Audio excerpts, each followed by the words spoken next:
हर हर महादेव, जय श्री राम। आज मैं आप लोगों को बाबा काल भैरव का ग्रह पीड़ा निवारक मंत्र एवं विधान देने जा रहा हूँ।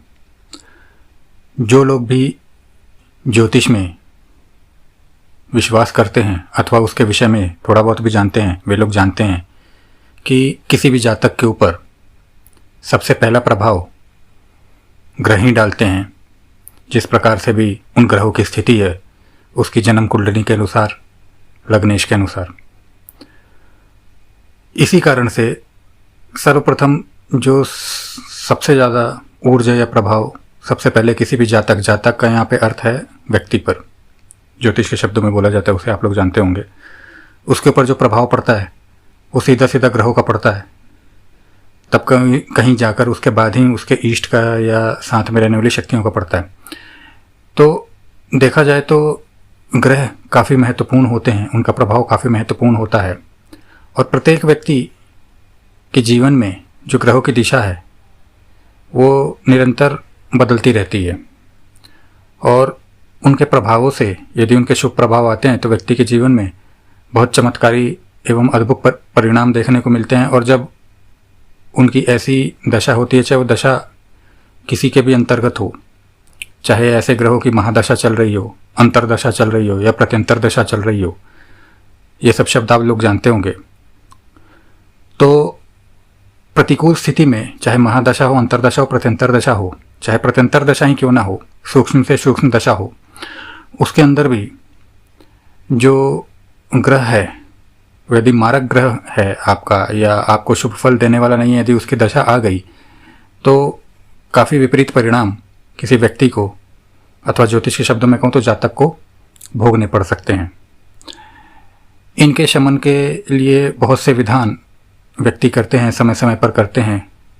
बहुत तरीके के विधान हैं, बहुत तरीके की पूजा पाठ है, परंतु मैं यहाँ पे आपको बाबा काल भैरव का यह विधान इसलिए देने जा रहा हूँ क्योंकि अधिकांश लोगों को ज़्यादा ज्योतिष के बारे में देखने नहीं आता, या वो जाते हैं तो मतलब किसी ज्योतिषी के पास ही जाएंगे या जो व्यक्ति इनके जानकार है उसके पास में जाएंगे।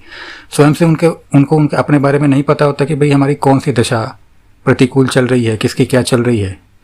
तो इस कारण से वे किस ग्रह का क्या उपाय करें और कैसे करें, कितने समय के लिए करें, ये सर्वसुलभ नहीं हो पाता है।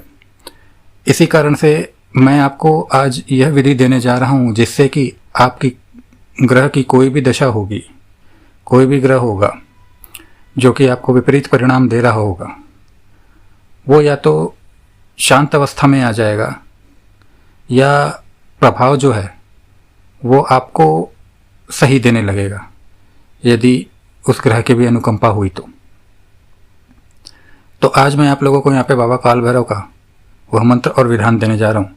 इससे पहले आप लोगों को मैं दो बातें यहाँ पे बता देना चाहता हूँ। सर्वप्रथम इस विधान को करने के लिए आप लोग मुझसे आज्ञा जरूर ले लीजिएगा, अवश्य ले लीजिएगा, क्योंकि यह बाबा काल भैरव का मंत्र है। और जिन्होंने भी काल भैरव संबंधी कोई भी अनुष्ठान या जप इत्यादि नहीं किए हैं तो उनको थोड़ा सा मतलब नियम तो मैं यहाँ पे बताऊँगा ही, परंतु फिर भी उनसे कोई त्रुटि ना हो और बाद में वो ना कहे कि हमने तो सही किया था और हमारे साथ में कुछ गलत हुआ। तो इस कारण से आप लोगों को आज्ञा और अनुमति ले लेना अति आवश्यक है। और दूसरा, मेरी आप लोगों से ये आशा है कि आप लोग मेरे चैनल को सब्सक्राइब जरूर करेंगे और अपना प्यार और समर्पण मुझे देंगे। तो सबसे पहले मैं विधान पर आता हूँ। आपको करना क्या है, आपको यह विधान जो है आपको 11 दिनों तक लगातार करना है। जो मैं मंत्र दे रहा हूँ और विधान बता रहा हूँ 11 दिनों तक देना, 11 दिनों तक लगातार करना है। इसमें आपका आसन पूजा का आसन रहेगा, नहीं तो काले रंग का आसन रहे तो बहुत उत्तम है। दिशा आपकी उत्तर रहेगी। समय आपका रात्रि को 11 बजे के बाद रहेगा। आप रुद्राक्ष की माला पे जाप कर सकते हैं, इसका उत्तम रहेगा, रुद्राक्ष की माला पे ही करें। इसके बाद में आपको बाबा काल भैरव के लिए इसमें साधारण तौर पे भोग लगाना है, जो कि भोग काले चने और गुड़ का होगा। ये आपको बाबा के लिए भोग में रखना है, नैवेद्य में रखना है। और साथ ही साथ आपको एक दीपक सरसों के तेल का प्रज्वलित करके रखना है एक तरफ, और दूसरी तरफ आपको जो है वो धूप या अगरबत्ती, आप जो भी इन दोनों में से इस्तेमाल करते हो, मैं धूप की बात करता हूँ तो आप लोगों को थोड़ा सा धूप लगा के रखना है। आपके मंत्र जाप जब तक चले। 51 माला आपको नित्य करनी है, 11 दिनों तक करनी है। विधि इत्यादि मैंने आपको सब बता दी। मंत्र आप लोग एक बार ध्यान से सुन लीजिए। बाबा काल भैरव का मंत्र है, ओम हम लम कम काल भैरवाय वज्र स्वरूपाय मम क्रूर ग्रह दशा शांतम कुरु कुरु हम लम फट। यह मंत्र है। इसको आप लोगों को, जैसे मैंने विधि बताई उसके अनुसार आप लोगों को जाप करना है।